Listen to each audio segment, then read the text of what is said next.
Je suis en train de maquiller mes céramiques.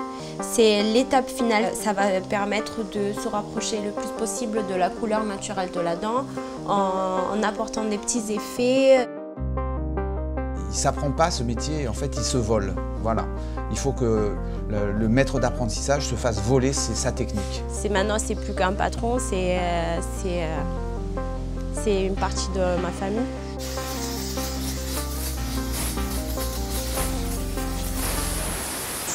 Je suis prothésiste dentaire depuis maintenant bientôt 40 ans.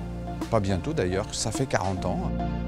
Alors Iba, elle a commencé il y a 4 ans. Elle était en bac pro et elle a fait tous ses stages professionnels chez nous. Je lui ai donc proposé un contrat d'apprentissage parce que effectivement les stages s'étaient très bien passés, on s'était très bien entendus.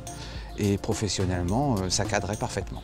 Je ne suis pas française, j'ai vécu en Italie et je suis née en Italie jusqu'à mes 18 ans. Je suis venue en France, je me suis inscrite justement au bac pro à Léonard de Vinci à Marseille. Et ensuite, une fois eu mon BTM, j'ai fait mon BTMS en apprentissage à la chambre de métier de Rivesaltes. On est une entreprise artisanale, mais on travaille pour des professionnels de santé. Mais on ne fait pas partie de la santé, donc on est rattaché à l'artisanat. C'est un métier très manuel, même si on ne dirait pas il est très artistique parce qu'on travaille beaucoup les couleurs des dents, la forme des dents. Aussi on redonne le sourire aux gens, c'est la phrase la plus banale qu'on dit tous les prothésistes, mais aussi ce côté de changer un peu la vie des gens. On aime à dire qu'une belle prothèse, il ne faut pas qu'elle se voie.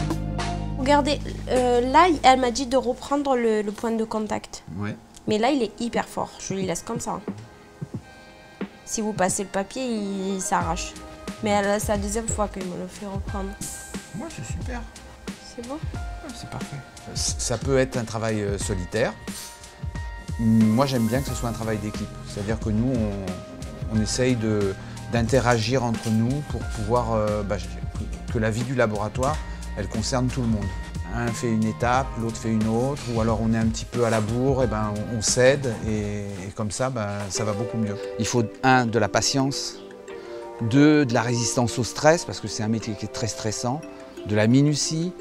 Il faut aussi avoir des bonnes connaissances générales, un petit peu en anatomie, un petit peu en métallurgie, un petit peu en tout. C'est un métier artisanal, mais qui demande une connaissance de beaucoup de techniques. Je le mets dans mon four, c'est pour commencer à ramollir le métal et pouvoir le fondre plus facilement pour le couler après dans le cylindre.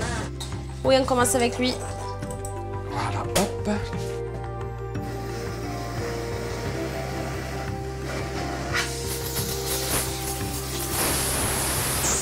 C'est les forges de Vulcain. C'est quoi les forges de Vulcain? C'est de la mythologie. Tout doucement, Iba, elle s'est épanouie professionnellement, elle a pris beaucoup d'assurance parce qu'il faut savoir que par son cursus, elle était quand même un petit peu, je ne vais pas dire réservée, mais quand même, elle ne maîtrisait pas bien la langue.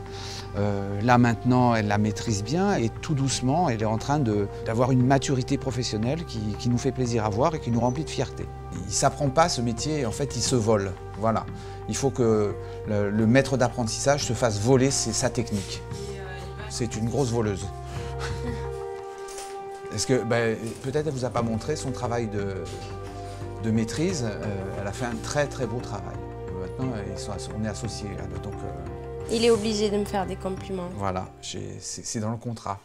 Alors, le concours auquel j'ai participé, il a eu lieu en 2019. C'était pendant ma première année d'apprentissage. C'est le concours de meilleur apprenti de France. Il faut dire que ça aussi, c'était une aventure parce que c'est beaucoup d'investissement en temps. Et puis, ça a été payant parce qu'elle a réussi le concours de meilleur apprenti de France régional.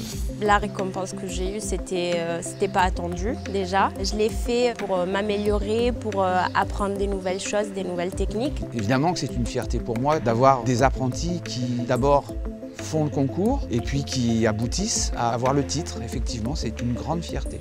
Je suis en train de maquiller mes céramiques. C'est l'étape finale, c'est un peu comme le polissage d'un appareil. Ça va permettre de se rapprocher le plus possible de la couleur naturelle de la dent en apportant des petits effets. Pourquoi je choisis de prendre des apprentis ? Tout simplement parce que j'ai un savoir-faire que j'ai acquis au fil des années. Si je ne le transmets pas, ben, il partira avec moi.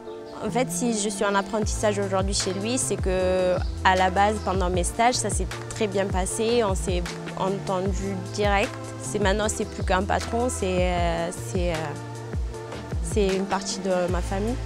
Pour Iba et pour les deux autres filles qui font partie de l'aventure, moi il faut savoir que je vais sur mes 60 ans, que je vais bientôt m'arrêter. Et donc je leur ai proposé de prendre la suite. Et pour ne pas les lâcher toutes seules dans la nature avec une entreprise, je leur ai proposé de faire une association.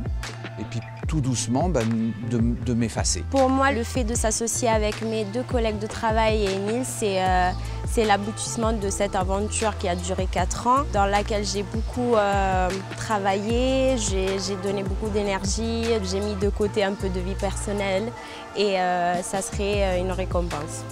Pour moi, c'est une belle histoire parce que ça a été d'abord toutes les 3 mes apprentis, ensuite mes salariés. Enfin, quand je dis mes, hein, je préfère dire mes filles. Mais c'est vrai que c'est une belle aventure, ça va être une belle aventure.